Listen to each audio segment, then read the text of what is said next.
Hey there, everyone, and welcome to Pour and Explore, a wine, food, and travel podcast. I'm your host, Nick Elliott, the wine guy. I'd love to be your go-to guide for all things wine, food, and the amazing places they take us. Here on Pour and Explore, we'll sip, savor, and wander through the exciting world of wine, discuss incredible cuisines, and uncover the stories behind unforgettable destinations. Each week, I'll bring you lively conversations with wine experts, chefs, travel pros, and fellow enthusiasts. We'll share practical tips, hilarious tales, and plenty of inspiration to fuel your next adventure. So grab a glass, pull up a chair, and join me as we pour, explore, and celebrate the good life. Let's dive in. All right. Hey there, wine lovers, foodies, and curious travelers. Welcome back to Pour and Explore, the podcast where we uncork not just the bottles, but stories. I'm your host, Nick Elliott, certified sommelier, former winemaker, classically trained chef, and your personal guide on this journey through the world of wine, food, and travel. If you've ever wondered what makes wine truly unforgettable or why a certain place leaves such a lasting impression on your heart and on your palate, you're in the right place. This is where wine meets culture, travel meets taste, and where every glass of wine tells a story. Today's guest, she is all about those stories. I am thrilled to introduce you to someone who not only gets what the show is all about, she's out there living it. Laurel Simmons. Laurel is the host of the Wine Behind the Scenes podcast. She is a storyteller. She's a traveler. She is a Canadian wine enthusiast, and she took a leap from a high-tech career to a life steeped in wine, travel, and curiosity. Her journey, incredibly inspiring. One day she looked at her husband and said, I don't want to get to the end of my life and say, I wish I had blank. So she pivoted. She left a 9 to 5, applied to Niagara College, and dove headfirst into the deep end of the wine world. And not just to taste, but to understand it at its deepest level and from the ground up. I'm so excited to talk with her today. In today's episode, we're going to talk a little bit about Canadian wine and why it deserves a little more love, the Niagara region, that's where she lives, the behind-the-scenes stories of winemaking that often get overlooked and give us a little bit more appreciation of wine. We're going to talk about some of her favorite travel destinations, Greece, Hungary, South Africa, cooking classes, markets, or must-do travel rituals, some pairings, and how to plan travel that not just feeds your stomach, but feeds your soul. We even get into the nitty-gritty of some more obscure grapes, like Pinotage. You'll learn more about that in a minute, and some other fun things. So let's dive in, people. We are going to also talk a little bit more about her podcasting journey, how Wine Behind the Scenes was born, and why you should absolutely be listening to it. If you love this show, you're going to absolutely love her show as well. We talk about a lot of very similar things, and her stories are absolutely legendary.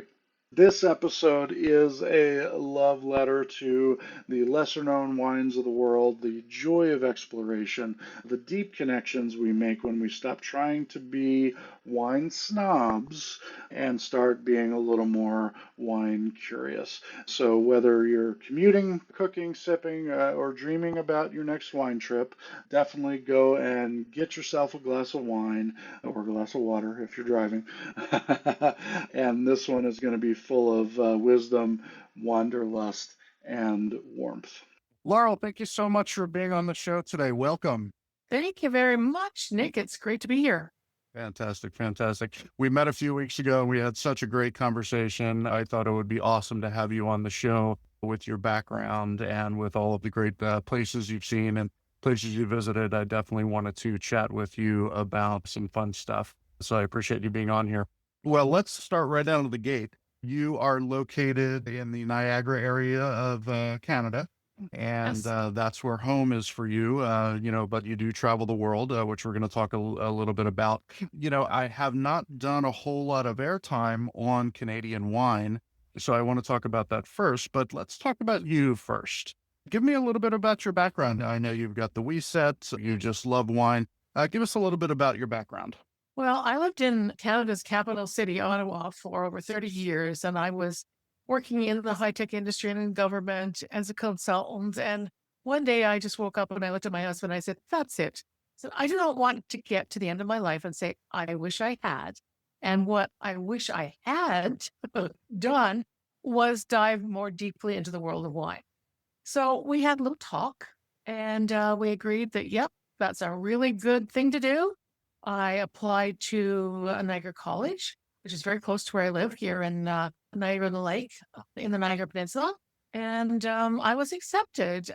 I wanted to learn wine from a more technical standpoint than just a tasting, a sensory viewpoint, because there's so much to learn about wine.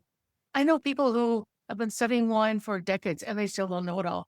And I would never say I know everything about a wine. It's impossible. You just can't. Absolutely.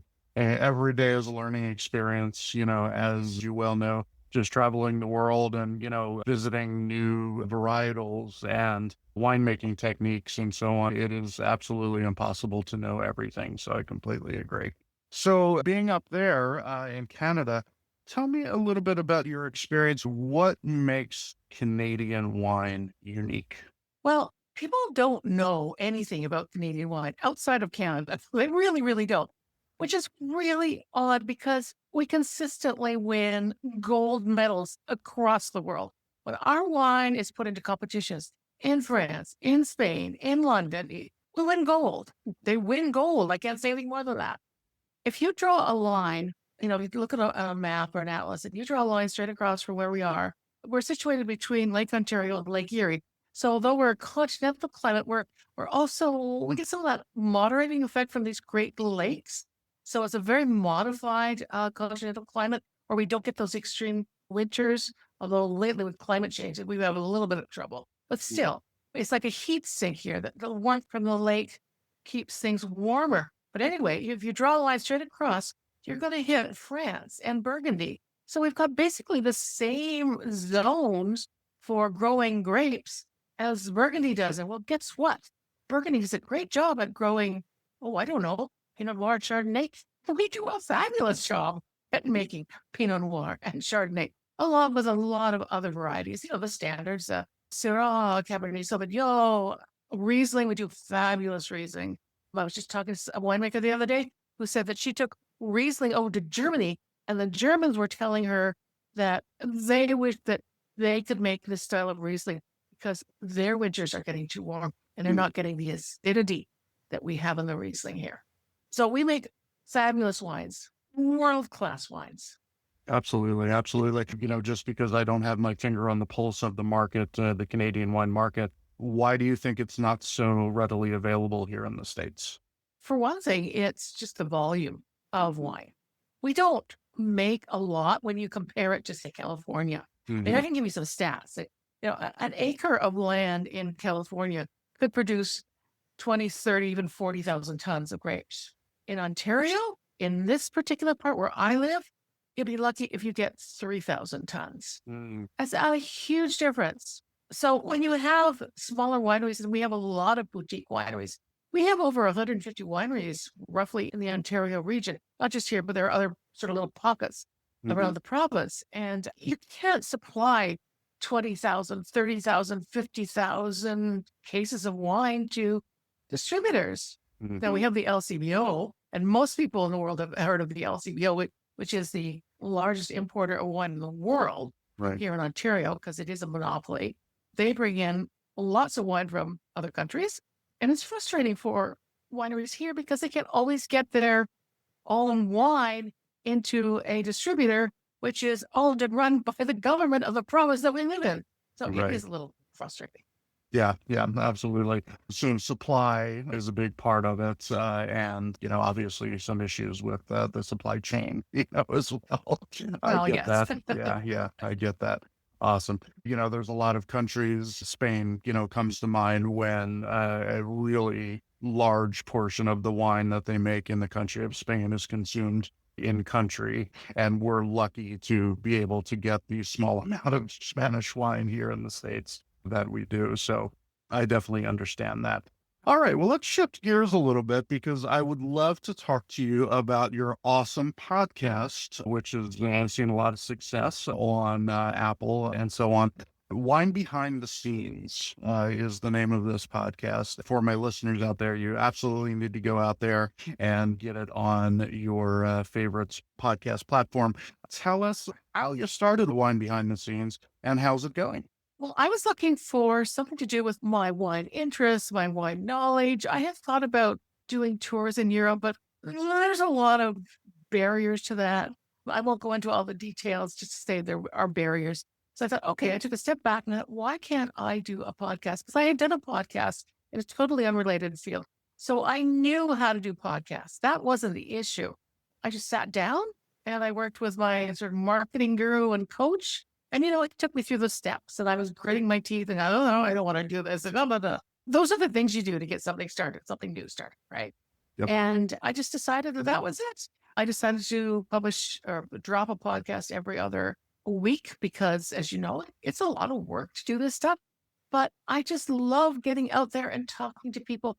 My stories are about stories of wine behind the scenes. And that's why I called it Wine Behind the Scenes. Mm-hmm. It's not about wine. Anybody can talk about wine. It's red, it's pink, it's white, it's still, it's sparkling. Okay, there we go. We covered it. And we can talk about it tastes like this and it tastes like that. And you get these notes and you get those notes and all the technical stuff. But every bottle of wine has a story behind it. Somebody made it. Somebody picked those grapes. Somebody designed the label. Somebody marketed it. Somebody clean the vats and the oak barrels to put the must in. Somebody bought the yeast. There are so many stories, especially when you get into Europe. Now you're talking generations of people who live and work that land. Although, to be honest, I just did a podcast with someone here in just up the road from me. Her family has been on that farm for 7 generations. Wow. And has grown grape for 5. So we're starting to get there. I mean, our industry is still young here, but there's so many stories. New wineries start up. Sometimes wineries struggle. They change labels. They change their marketing, like what goes on behind that. There's so much to talk about it. And I find it fascinating. It's history. It's culture. It's art. It's food. Let's never forget food. 100%. I never forget about food. Trust me. Having folks understand what it takes. And actually, I have an episode coming up in just a couple weeks that talks about this exact subject, what it takes to create a bottle of wine. From the planting of the grapes, to the cultivating of the grapes, to the harvesting, to the winemaking practices, the bottling, and that's just the tip of the iceberg. As you said, that's the 30,000-foot view of it. We're not even talking about labeling and capsules and corks. And, are we going to use a cork? Or are we going to use a screw top? Are we going to use a composite cork? Are we going to use a natural cork? All of these things are, decisions that go into what finally winds up in your glass. And, my goal in life, and it sounds like yours as well, is to have people appreciate it more, and that's what I would like to see. Is a little more appreciation of this beautiful thing that we, make every day and drink every day and so on. So you brought up food, and of course, this is a wine, food, and travel podcast. Tell me about some of your favorite wine pairings, just off the top of your head. Give me a couple of dishes and wine that absolutely do it for you. Well, I love to make bourguignon. Mhm. And although that comes from Burgundy traditionally, I don't necessarily serve a Pinot Noir with it. So I might pull out a Malbec. I might pull out a Syrah, something that's got a little more oomph to it than a Pinot Noir. Not that there's anything wrong with Pinot Noir, but those are some of my favorite pairings. Cabernet Franc. I prefer Cabernet Franc over Cabernet Sauvignon, but that's That's just my palate, right? Of course. We make wonderful Cabernet Franc here. We make the best in the world as far as I'm concerned. So that's one dish I absolutely adore. Another one I do, and this is Pinot Noir based. Hmm. It is wild salmon marinated in a marinade of Pinot Noir, maple syrup, and a little bit of oil. Hmm. And then, you put it on the cedar plank, throw it on the barbecue, throw a little lemon on it, and wow.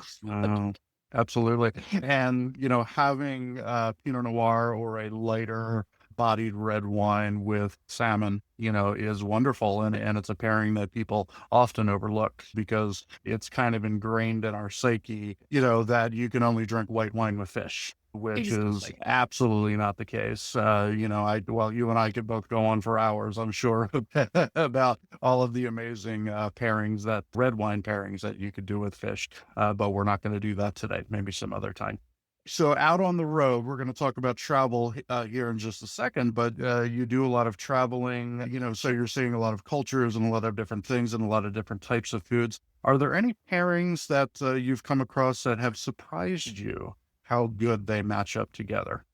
That's an interesting one. I've eaten in so many countries. Isn't that a terrible thing to say? I've eaten in so many countries. I've had so much wine in so many countries. They all start to blend together after a while.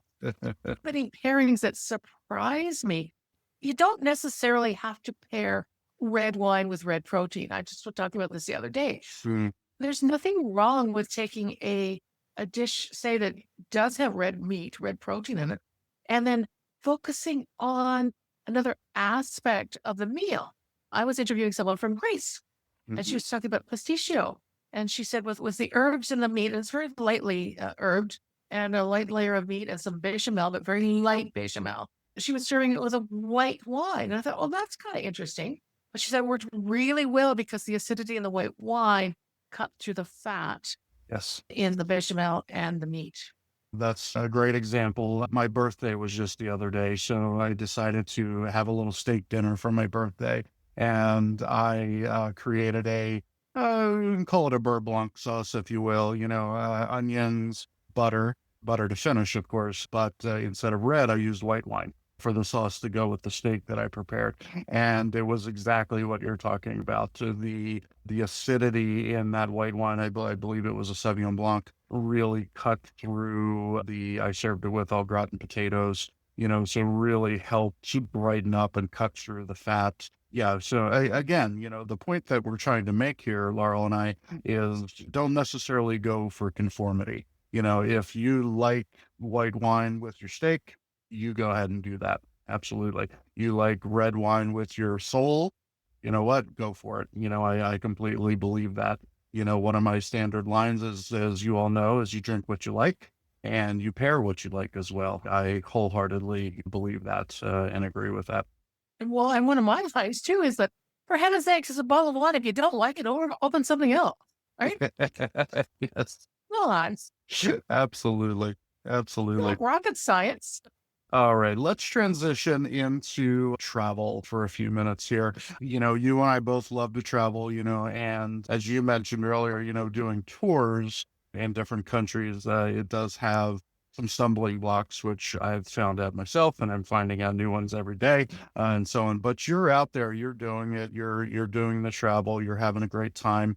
When you're visiting a new wine destination, what's the first thing that you look for to get a sense of the local culture? Well, I am lucky in that I know so many people now around the world that I can just send them WhatsApp, a text, a little email, and say, "Hey, I'm coming over. Where do you recommend? Oh, where should I go? Like, I'm heading over to Hungary and Croatia in a few weeks to a conference in Mhm. Hungary." I happened to email someone who was at this conference last year, and she said, "Well, I live in this little island off the coast of Croatia in the Adriatic. And if you'd like to spend a couple of days with me on the island exploring some wineries, you want to come over?" It's like, 2 seconds to yes. Like, who's going to turn down Twist that? my arm. But I do look for areas that maybe are up and coming. I look for just things that capture my own interest because I love history. I love art. I love food. One of the things I do when I travel, and I've started doing it now quite a few times, is going to a cooking class when I get somewhere. Mm, Because there's nothing like taking a cooking class with the locals to just plunge you into the local culture. Because generally we go to the markets first and we buy some food and then we take it back to the kitchen, wherever that is. Mhm. And we spend 3 or 4 hours cooking and we eat that food with the local wine. Now I've got a real base and I can say, okay, I love this wine. Where can I go? Sometimes I will have places picked out, but it is nice to get that local flavor, unintended, I guess, about Mhm. what wines the locals drink, so that when I go out to wineries, I can say, I want to try this. Where can I find this? Because I know where I'm going to go, and usually it's not hard to find wineries at all. Yeah, absolutely. Yeah, beyond knowing someone in the place that you're Yes. going, we all don't have that luxury. A tool that I've found very helpful over the last year for my travels has been ChatGPT. It's a free service that everyone has access to. Go in there, start a conversation with ChatGPT, talk very specifically about the areas that you're going to, and very specifically ask for local culture, local restaurants that are not the tourist traps, local wineries, things like that, great shops, great markets. As you brought up, I never visit a place without visiting their market as a som and as a chef. I want to see what they're doing in their food culture in an area, and I think there's a better place to do that than at their local markets. Some of my favorite markets are, of course, in Venice in Italy, beautiful place. There's a great market in Lyon in France that I will never forget that experience. These are all going to add on to your experience, rather than just going to the big tourist trap locations and, getting out there and actually enjoying the culture of the place that you're in.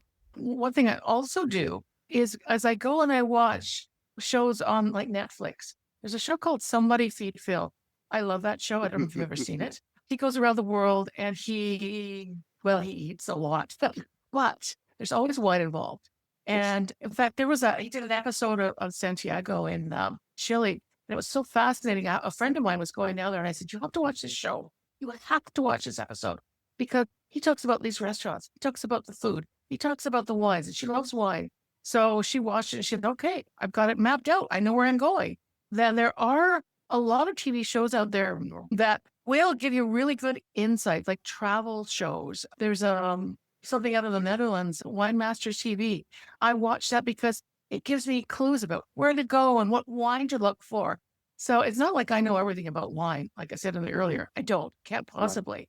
Those are really good tools that I use to figure out, okay, if I want to go to a country, well, then, all right, let's find out what other people are saying. And oh, this looks like really interesting place to go. This looks like really interesting wines. And then you can start to do your research. Okay, what's the best place to go? What's the best place Mhm. to stay?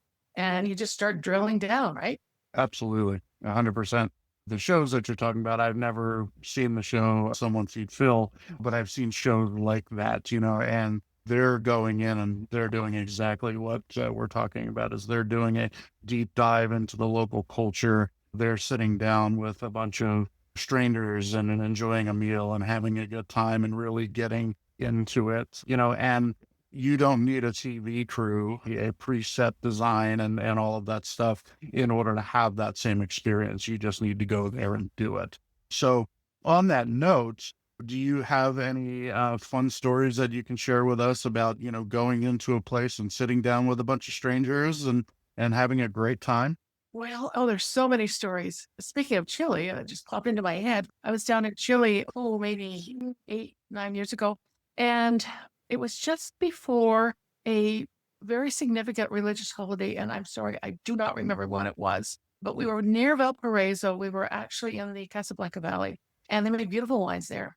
And we had hired a local taxi driver who was actually Argentinian Australian. He spoke Spanish with an Australian accent. It was very odd, but he was a great guy and he spoke really good English. And there were four of us. So we piled into his taxi and he took us around and everything was closing up because of this holiday. And he said, okay, because we were hungry. We wanted lunch. We rolled into this little village and I'm not kidding. People were trying to pull down the shutters and he knocked on the door and there was a little restaurant. And we walked in and the owner was there and they said, come on in. We had the best meal. It was fish. It was local meat. It was the local wines. And Carmenere is really big in Chile. And the wine just kept flowing and the food just kept coming. And at the end of the meal, when we could hardly move, he looked at us and he said, wait. And this was all in Spanish. And Sure. he brought out this very innocent looking bottle. Yes. Well, you could have set up a bomb with this stuff. It was his local brandy. He made it. He made it. But those are the things you remember, right? I remember taking a sip of it and going, holy smokes, cleared out my nasal passages for the next year. Oh my goodness. What an awesome story. Yeah, those are the things you remember. And even you were talking about markets. I don't know if you've ever visited the city of Porto in Portugal. I've not been there yet. Well, it's one of my favorite cities in the world. And there's the Mercado de Bolao, which is basically, I guess it translated literally, it's the market of cod. But this is a local market right on the verge of the city. And I was in there and I love this place because, yes, you get all the local fish, you get the meat, you get the vegetables and the fruit and the herbs and the bread and all the pastries and everything you could possibly want to buy. I would tell anyone, you have to go because along the edge of the market, one wall, there's maybe 4 or 5 wine bars. And you just walk up and you say, I'd like a glass of wine, please, whatever, pick what you want. They hand you a glass, and I do mean a glass. It's none of this plastic stuff. It's not in a paper cup. It's a proper wine glass. They fill it. You pay for it. Oh, I don't know, 3 or 4 euros. It's nothing, right? Absolutely nothing. And then they say, just bring the glass back when you're finished. And you wander around the market and you can shop and you can sit and you can sip your wine. Well, why would you not want to go and experience that? Absolutely. I'm going to need to get the name of that market from you for when I go to Portugal next year. That sounds dreamy. I don't say that word, but that sounds dreamy. Love that. So speaking of dreams, let's dream a little bit. What is your ultimate wine and food travel fantasy? Well, way up at the top of my bucket list is a trip to New Zealand. I haven't made it there yet. And I know a lot of people now, winemakers in New Zealand, who have come from other countries and even who have come from New Zealand to Canada. And I'm just itching to go to New Zealand and just doing a deep dive into their, of course, Sauvignon Blanc and their Pinot Noir. Like, this to me is like heaven, just heaven. I can't wait to go. Well, you know what? I've got some great news because I just the other day booked a tour in New Zealand. We're doing the North Island of New Zealand, flying into Auckland and working our way all the way down the island into Wellington. You should come. You should come with me and all your friends. Absolutely. Yeah, I think it's a 9-day tour through the North Island of New Zealand. I think that sounds right up your alley. That would be just absolutely fabulous. And another place I would really love to visit is South Africa. They have a burgeoning wine industry now. They're finally recovering from apartheid. It's taken a long, long time. But some of the wines I taste from South Africa are fabulous. And I do know people who live there. I can't wait to go and just, again, do a deep dive into those wineries because they do make those standards, the Sauvignon Blanc, the Chardonnay, and Cabernet Sauvignon. And I really would like to experience that. That's the thing about travel. You don't, at least for me, I don't want to just try the standard noble grapes. Like, I can get those anywhere. Now, when I'm in Bulgaria, and I've been to Bulgaria a couple of times now, I love their Mavrud and the Reuben. I'm going to Hungary. And yes, Tokaj is very famous. Of course, I'm going to be trying some Tokaj, but they also have other grapes. In Croatia, they have their own grapes. I can't wait to get into that. Greece. Oh my goodness. The stories I could tell you about Greece, not just Crete and Santorini, because they have their grape varieties there, like Assyrtiko and various other grapes. But when you get into northern Greece, their grapes are just absolutely fabulous. And they make wonderful, wonderful wines. Well, you're making me thirsty, to say the least. Laurel, we're running out of time, so I just wanted to say thank you so much for being on the show today. And I really, really appreciate your knowledge, the great information about Canadian wine. I definitely want to check out more of that 100%. And to the listeners, one more time, get out there and listen to Laurel's podcast. It's available on Apple Podcasts, and it's called Wine Behind the Scenes. You have to listen to this show. It's very, very cool. And if you love the stories that you heard from Laurel, these short little snippets, you're going to love to listen to what she has to say on her podcast. So please do that. Thank you very much for being on the show today. I really appreciate your time. Thank you. Bye. All right. Wow. How fun was that? Big thanks to Laurel Simmons for joining me on the show today and for taking us on such a thoughtful, globe-spanning, and grape-loving journey. Laurel, thank you so much. You know, from Niagara's cool climate Pinot Noirs and Rieslings to sipping wine in Portuguese markets, podcasting about unsung heroes of winemaking and swapping red for white with your steak. This episode had it all, and I'm so glad you were here to go on this journey with us. I really, really appreciate it. It's about tasting a place, honoring a process, celebrating people. Let's just enjoy what we pour and let's explore a little bit more. Here are some of my takeaways. Don't be afraid to try the weird grape. Let's say yes to that local cooking class, even though it might be off the beaten path or it doesn't fit into your schedule. Let's make time for it. These are things that I do when I'm out on the road. I'm a chef and I still go to cooking classes when I'm out on the road. I love doing it. It's a great way to enjoy and learn something new. Let's be weird and drink your Sauvignon Blanc with a steak if that makes you happy. What's my motto, folks? Drink what you like. And most of all, ask about the story behind what is in your glass. Let's learn a little bit more. Let's appreciate a little bit more. And speaking of more, if you want more of these great stories, like the ones Laurel shared today, get out there, go subscribe to the Wine Behind the Scenes podcast. It's available on most of the major platforms, and it's available for you whenever you are ready to listen. And hey, if you're listening, it's a podcast. Don't forget to subscribe. Don't forget to like. Don't forget to rate. It really helps us out. I know Laurel would appreciate it too if you're checking out her show. It's a great thing for you to do is put your mark on what we're doing here out in the podcast world. And hey, if you're listening to this and thinking, I always wanted to go to New Zealand, or I always wanted to go to Germany.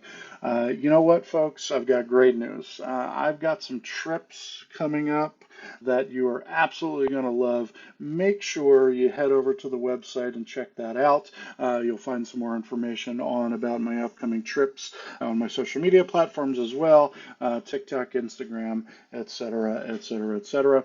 Don't forget to comment. If you have any questions, let me know. I'd be happy to get those answered for you. And folks, again, thank you for being here today. Thanks for listening. I really enjoyed you being here. I hope you enjoyed the show. And until next time, keep wondering and wandering, everybody. Take care. Thank you so much for tuning into this episode of Pour and Explore. I'd love to hear your thoughts, your stories, and your questions, so you can drop me a line at cheers@thewineguy.vin. That's cheers@thewineguy.vin. Or let's connect on TikTok, Instagram, or Facebook. Grab those links on my website at thewineguy.vin. Until next time, let's keep wondering and wandering. Cheers, everyone.